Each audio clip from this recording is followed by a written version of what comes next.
चहा प्यायला सर्व ताईंनी यायचं आहे. मस्त असा आलं घालून चहा केलेला आहे.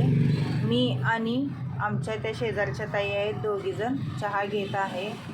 शुभ सकाळ माझ्या गोडताईंना आणि दादांना. मैत्रिणींनो, मी पुष्पा, माझ्या चॅनलमध्ये तुमचे स्वागत करत आहे, ज्याचे नाव आहे सुंदर माझं घर.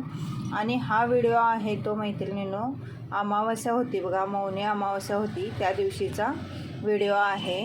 वार पण सांगते मी तुम्हाला, शुक्रवार होता त्या दिवशी मी 5ला उठलेले होते. 5ला उठून आंघोळ वगैरे आवरून सडा रांगोळी माझी झालेली आहे. तसेच फरशी पुसताना तुम्हाला माहिती आहे की आपण अमावस्या दिवशी हळद, खडे मीठ आणि गोमूत्र घालून फरशी पुसत असतो. त्याच पद्धतीने मी आधी फरशी पुसून घेतलेली आहे आणि त्यानंतर आता देवपूजेला बसलेले आहे. आपल्याला देवांना अभिषेक घालून घ्यायचा आहे. त्याच्यासाठी मी दही, दूध, साखर आणि लिंबू असं मिक्स मिश्रण तयार केलेलं आहे आणि त्यानेच मी देव आता घासून घेणार आहे. पितांबरीपेक्षा मैत्रिणींनो, पितांबरीमध्ये केमिकल असतं, त्याच्यापेक्षा आपण असं पंचामृतनेच देव घासायचा. आणि देव घासण्यासाठी आपण लिंबूच्या फोडीचाच वापर करायचा. लिंबूच्या फोडीला थोडीशी साखर लावून मी घेत आहे, कारण साखरेमुळे जे आधीमध्ये असं खाचखळग्यामध्ये किंवा डिझाईनमध्ये जी घाण अडकलेली असते ती निघून जाते. किती छान देव निघलेले आहेत बघा. त्यानंतर आपण चांदीची लक्ष्मी आहे ती घासायची आहे. चांदीची लक्ष्मी काय दह्याने वगैरे निघत नाही, कारण आंबट लावलं तर उलट जास्त डाग पडतात. त्याच्यामुळे मी कोलगेट घेतलेला आहे एका ब्रशवर आणि तो ब्रश मी फक्त देव घासण्यासाठीच वापरते.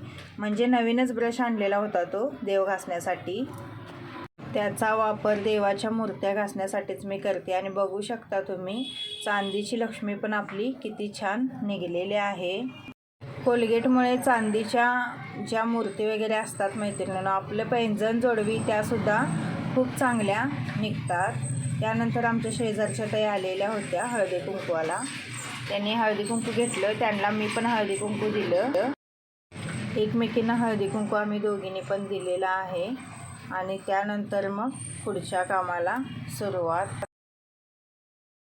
छान वाटतं बघा असं एकमेकांच्या घरी जाऊन हळदी कुंकू वगैरे भेटलं तर सकाळ सकाळी पण खूप छान वाटतं. त्यांनी आता नवीन साड्यांचं दुकान घातलेलं आहे, त्यामुळे मी पण त्यांना आशीर्वाद दिला की दुकान चांगलं चालून दे, दुकानामध्ये भरभराट होऊ दे, असा मी त्यांना आशीर्वाद दिला.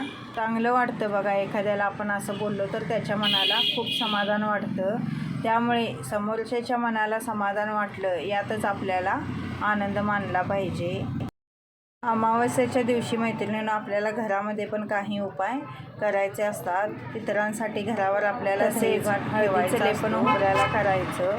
मुख्य दरवाजासुद्धा आपला स्वच्छ पुसून घ्यायचा. गॅस कट्ट्याच्या तिथे सर्व काही स्वच्छता करून अन्नपूर्णा मातेची सुद्धा आपल्याला नंतर संध्याकाळी आपल्याला पिवळी मोहरी हातात घेऊन 11 वेळा कालभैरवाष्टक, 11 वेळा वेदोक्त वल्गा सूत्रसुद्धा आपल्याला म्हणायचं आहे. आणि पिवळी मोहरी तसेच आपल्या देवाऱ्यासमोरचा जो अंगारा असतो तो आणि भस्म एकत्र करून आपल्याला हातात धरून 11 वेळा कालभैरवाष्टक व वेदोक्त वल्गा सूक्त म्हणायचं आहे. आणि त्यानंतर मग ती आपण जी मंत्र केलेली मोहरी नसते ते आपल्या घराच्या आजूबाजूला पूर्ण कोपऱ्यातून टाकायचे आहे. तुम्ही घराच्या आतून टाकू शकता किंवा बाहेरून टाकू शकता. त्यामुळे काय होतं तर सगळीच माणसे आपल्याबरोबर चांगली बोलतात, ती त्यांच्या मनात सर्वच काही चांगलं असतं असं नसतं. त्यामुळे आपल्या घराला वाईट नजरेपासून वाचवण्यासाठी हा उपाय आपल्याला प्रत्येक महिन्याच्या अमावस्येला करायचा आहे.